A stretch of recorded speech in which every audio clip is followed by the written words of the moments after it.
gospodin Simo Grbac, inače Simo Grbić, pardon. Oprostite. Dakle, s moje desne strane nalazi se gospodična Emina Buženkić. S moje desne strane nalazi se Sam Bušara i gospodin Nikola Gamilac. Ja sam vaš domaćin vidio. Kao što znate, dakle, ovu večerašnju tribinu posvetili smo jednoj tako vremenskoj, stavili smo jednu vremensku dimenziju u rasponu nekih 20-30 godina, kako bismo malo proučili situaciju, kako se današnje strukture otprilike ponašaju prema useljenicima iz Afrike i kako je ta situacija zapravo bila nekada. Ne? U to ime rado bih zamolio svoju gošću, Eminu, da ukratko predstavi projekt Centra za mirovne studije i da otprilike mi kaže koliko dugo se Centar za mirovne studije već bavi projektima koji prate problematiku useljenika koji dolaze iz Afrike. Hvala Vidi, hvala na pozivu. Drago mi je da mogu govoriti u ime Centra za mirovne studije našeg 10-godišnjeg, odnosno čak možda i puno više od toga rada na problematici i fenomenu migracija sa fokusom na izbjeglištvo, dakle na osobe koje su u potrazi za novim domom, sigurnošću i srećom, daleko izvan doma u kojemu su rođeni, u kojemu su živjeli. Mi se od 2002. i 2003. godine bavimo praćenjem i fenomena nezakonitih migracija i pratimo na koji način se tretiraju osobe koje nezakonito uđu u Republiku Hrvatsku i koje većinom bivaju smještene u prihvatni centar za strance u kojemu je zapravo njihova gotovo jedina sudbina da budu deportirani tamo od kud su došli ili u neke druge zemlje. Naš najveći fokus je na izbjeglicama, na tražiteljima azila i azilantima, kako ih zovemo u Hrvatskoj, koji su u posljednjih 10 i više godina, zapravo njihova kretanja bilježimo od 1997. da budem preciznija, došli ovdje iz raznih zemalja, pa kako je Vidi spomenuo, iz raznih afričkih zemalja. U zadnje vrijeme radi se o osobama koje dolaze većinom iz Nigerije, Konga, Zimbabvea, Somalije, Sudana i sjevernoafričkih zemalja u kojima tinjaju ili su rasplamsani sukobi ili postoje neke druge vrste društveno-političkih problema. Dakle, imamo osobe iz Maroka, Tunisa, Alžira, pa naravno onda i zaključujete zbog recentnih događanja iz Libije i Sirije. Na koji način pokušavate u prisutnijima našoj hrvatskoj javnosti recimo prikazati tu problematiku? Večeras smo u klubu, prije nego smo počeli s tribinom, imali radionicu izrade afričkog nakita, koje su vodili ljudi iz Nigerije. Naš rad sa izbjeglicama je više slojan i više smjeran. Jedan od aspekata na kojima radimo je svakako integracija. Dakle, omogućavanje osobama koje dođu iz drugih zemalja, drugih kultura, prije svega učenje hrvatske kulture i na neki način osiguravanje da institucije rade svoj posao i da kroz različite vrste strategije i mjera donose ciljane politike koje će svakome ovdje omogućiti svojevrsnu dobrodošlicu. A ta dobrodošlica nije samo deklarativna dobrodošlica, nego ona se zapravo treba ostvariti i u okviru omogućavanja učenja hrvatskog jezika, kulture i povijesti ove zemlje, osiguravanja smještaja i dakle, boravka kad su tražitelji azila i smještaja kada dobiju azil, neki od njih. Jednako tako se to odnosi na uključivanje u obrazovni sustav i u sustav zapošljavanja. Naše su aktivnosti upravo usmjerene prema tome da institucije rade svoj posao, ali i kroz veliki tim volontera i takozvani azil tim Centra za mirovne studije dajemo direktnu podršku u integraciji kroz pravne savjete, kroz psihosocijalnu pomoć, učenje hrvatskog jezika i uključivanje u neke druge tipove projekata. Jedan od tih o kojima ću ja večeras govoriti je projekt Opus Doma, projekt unutar kojega komuniciramo jezikom kulinarstva. To je jedan gastrološko-kulturalni i kulinarski eksperiment kroz koji jedni druge upoznajemo i komuniciramo istovjetnim jezikom hrane, mirisa, okusa, boja i time na neki način omogućavamo ili stvaramo neku vrstu okruženja dobrodošlice i izbjeglice na taj način imaju mogućnost sjećati se svoga doma i stvarati novi dom ovdje, prenoseći dakle to sjećanje i svoje iskustvo i vještine. Ok, kad govorimo dakle o relaciji između doma kao ideje koje se povezuje sa nekim djetinjstvom i kad se govorimo o domu kao novom životu ovdje u Hrvatskoj, predlažem da riječ prepustimo našem sljedećem gostu, Samo Bušari, koji bi nam mogao odgovoriti na jednostavno pitanje. Da li si čuo za Hrvatsku već kad si živio u Sudanu? Naravno sam čuo za Jugoslaviju, a nisam čuo za Hrvatska. Jednostavno, sa obzirom da moj tata bio ambasador, pa imali smo taj mogućnosti da cijeli svijet kružimo, pa meni nije strano dolaziti u neke strane zemlje ili tako dalje. A za kako sve ovi koji dolaze sada, da mi kako se otvaramo opće tribine i da razgovaramo o sadašnji stranci, Afrikanci koji dolaze ovdje, mi moramo gledamo kronološki kako se unazad. Jer prije u Zagreb minimum može i preko 1000 ili u Hrvatska preko 1000 Afrikanaca nalazili ovdje. A sad, međutim, ima i dosta broj, ali taj broj stranaca dolazi u drugu okolnosti. Postoji dva vrsta Afrikanaca koje dolazi u Hrvatsku. Prvo, oni koji prije dolazili, moja generacija, mi smo dolazili radi studija. Mi smo dolazili sa svog novcom radi studija, da studiramo. To znači iz aerodrom ideš u hotel, odmah iznajmiš stan i onda odmah uključen unutar društva. U fakultet imaš kolega, to su društva, odmah imaš prijatelja. Onda staneš u kvart. I bilo savjet nama prije, čim dođeš kad upisaš jezik, treba da staneš sa obitelj, iznajmiš sobu sa obitelj, da bi naučio tradicije i kultura i jezik unutar doma. Jer nije dovoljno ono što čovjek uči u Vodnikova ili Filozofskog fakulteta par sati, učiš jezik i onda posle toga pričaš engleski, arabski ili neki drugi jezik. Tako. Ali jednostavno, Hrvatska kao Hrvatska nije poznata prije. Nismo znali za toga. Sad, stranci koji dolazi ovdje, dolazi u drugom okolnosti, to drugi Afrikanci koji dolazi zbog nekih ekonomskih i zbog nekih traženja životnog prilika. Sad, to je druga priča, imaju drugačiju okolnost. Oni stavljaju kampove, oni nisu integrirani u društvo, a to je istina činjenica. Nije integrirano u društvo i super da kako sve postoji, recimo, centar za mirovne studije koje može baviti sa tim ljudi i tako dalje, ali jednostavno slika drugačije nego što ljudi misle. Jer jednostavno, niti bajno za domaća, kako bi bilo bajno za drugu osobu. Hvala ti Sam. Riječ ćemo prepustiti gospodinu Simi Grbiću, koji se nalazi s moje lijeve strane. Gospodin Simo, dobro večer. Gospodin Simo je poznatiji po funkciji koju je obnašao 80. godina kao direktor Međunarodnog kluba studentskog prijateljstva koji je bio smješten u studentskom centru u Zagrebu.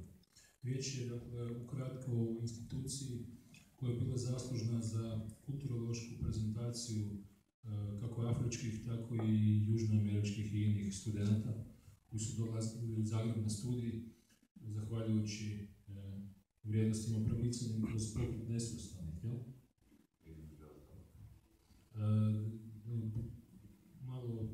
povijesti samo dakle, međunarodnog kluba. Naime, Afrikanci u Zagreb dolaze već preko 50 godina, tako da je 1863. godine u Zagrebu osnovan i Institut za međunarodne odnose.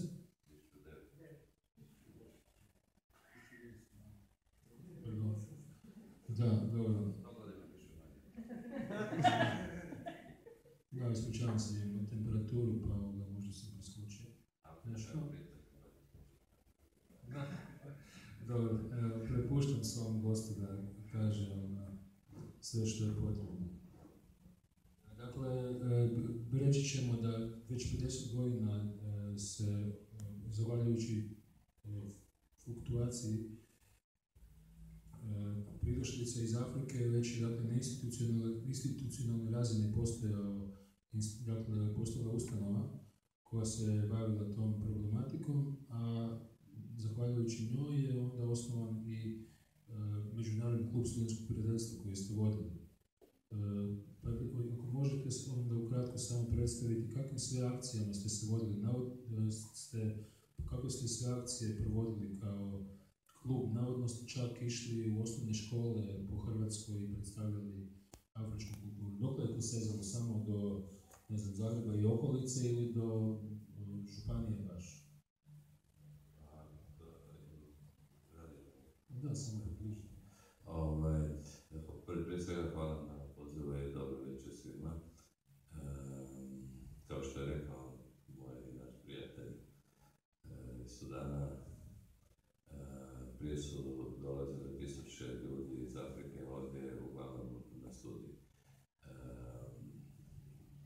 Bilo ih je i iz zemalja Sjeverne Afrike, a iz zemalja Južne od Sahare, iz istočne i zapadne centralne Afrike, Južne Afrike, iz oslobodilačkih pokreta Namibije, Južne Afričke, danas Republike, odnosno i tada Južne Afričke unije i tako dalje. Kao što reče kolega, oni su 95% njih je plaćalo svoje studije ovdje, jer mnogi su mislili kako je tadašnja država, bilo da se radilo o Republici Hrvatskoj i Saveznoj državi Jugoslaviji, da su izdvajana velika sredstva za školovanje tih stranih studenata.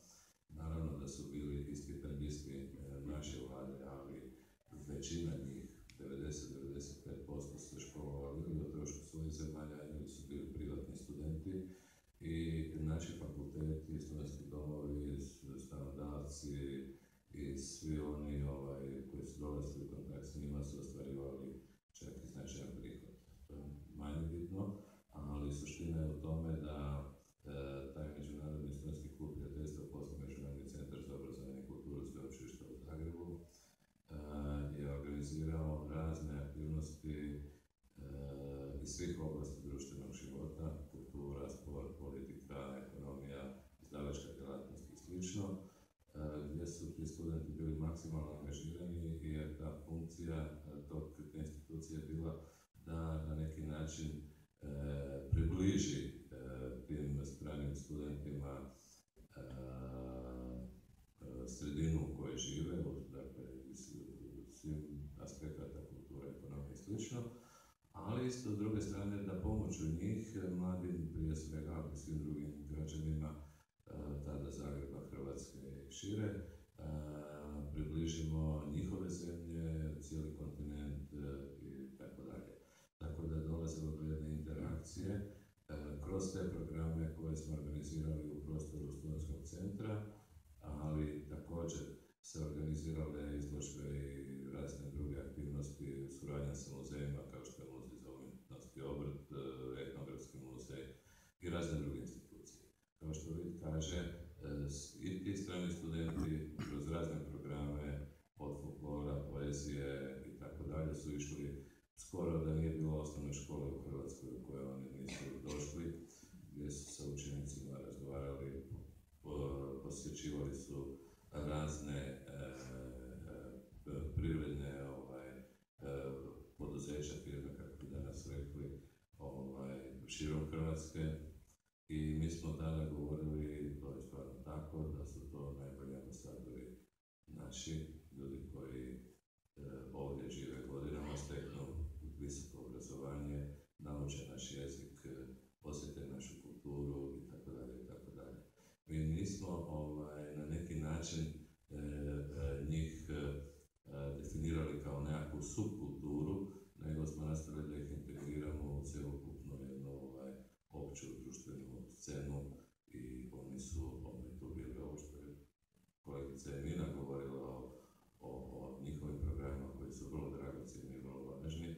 Mi smo tada također isto zajedno s njima, u suradnji s njima, organizirali razne aktivnosti gdje smo senzibilizirali javnost i na pitanje rasizma, pitanje bilo kakvog oblika diskriminacije i žestoko se zalagali za određene vrijednosti koje su bile po našem mišljenju važne. Dakle, to je za početak ukratko, bit će poslije vjerojatno vremena za neku vrstu. Hvala vam, gospodine Grbić. Zamolio bih gospodina Nikolu Gomilca ukratko da predstavimo reći o čovjeku koji je bio prvi direktor omladinskog radija, Radija 101, te glavni urednik časopisa Solidarnost, koji je dakle bio glasilom MSKP-a. Dobro večer svima. U početku, ako bude neki podatak kriv, neće biti namjerno. Moram priznati da smo kolega Grbić i kolega Tin se jučer pripremali za ovu tribinu. Bilo je nekoliko kolateralnih žrtava, a činjenica jest da smo to dobro dogovorili, ali je trajalo. Tako da sad malo te brojke, ali ja ću se koncentrirati da su svi podaci točni. Ovo što kolega Grbić govorio, ne treba to, to je jedna cijela priča, samo se može govoriti o tome što je taj Međunarodni centar za obrazovanje i kulturu, odnosno MSKP, radi od te činjenice da je izlazio časopis koji je problematizirao međunarodne odnose. Da, prvi časopis u Hrvatskoj i mislim da je poslije toga, mislim da je u to vrijeme bio prvi i jedini, jer Ministarstvo vanjskih poslova i općenito odnos sa svijetom smatrano je da je po definiciji tome mjesto u glavnom gradu, dakle u Beogradu. Sve institucije, časopisi, okrugli stolovi, rasprave su bili u Beogradu, dok recimo taj Međunarodni studentski klub, odnosno Centar za kulturu, je također jedini izvan Beograda izdavao časopis kojeg su uređivali ljudi koji su se bavili međunarodnim odnosima i to na jednoj znanstvenoj razini. Mislim da je to veliposlanik Nobilo bio urednik. On surađivao pa Goran Radman, sadašnji ravnatelj televizije, jedno vrijeme vodio časopis, pa je Milan Pekić pisao, pa je Milo Imurek. Dakle, to su neka imena koja, kad su međunarodni odnosi u pitanju, znače nešto kao autoritet. Dakle, sama ideja da govorite o Africi je sjajna, to je mene iznenadilo jer iza 90. godine sve ono što je bilo prije, a to je prvenstveno ovaj aspekt privlačnosti Jugoslavije, odnosno Hrvatske za studij, je nestao. Promijenila se politika prema strancima, prema stranim studentima. Bilo je puno više incidenata na ovoj homofobnoj, rasnoj osnovi, neugodnih situacija, pa je čak i država išla represivno tako da je ugasila tu jednu instituciju koja se bavila problemima, pomogla ljudima da se snađu u studiju mislili na institut ili na klub? Na klub. Aha. Da, on je nasilno ukinut. Jer postoji anegdota vezana isto uz institut, ne? Naime, institut se punim imenom zvao Institut za razvoj međunarodnih odnosa i onda je ono R izbačeno iz kratice jer se razvoj smatrao nadiđenom kategorijom. Da.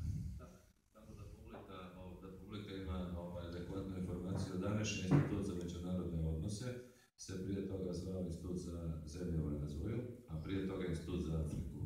Dakle, radi se o tom institutu. Da, i sad kad općenito pokazuje neku interes za Afriku, ona je zanimljiva, ona je nama nepoznata. Ona je nama nepoznata, radi se o kontinentu koji je drugi po veličini, tu je negdje oko 1,25 milijuna stanovnika. Radi se o 50 država gdje ćete vrlo teško povezati, naći jednoznačnice koje bi jednako obilježile jug Afrike, umjerenu Afriku, ekvatorijalnu Afriku, saharsku ili sredozemnu, dakle sjeverno su toliko različite, jer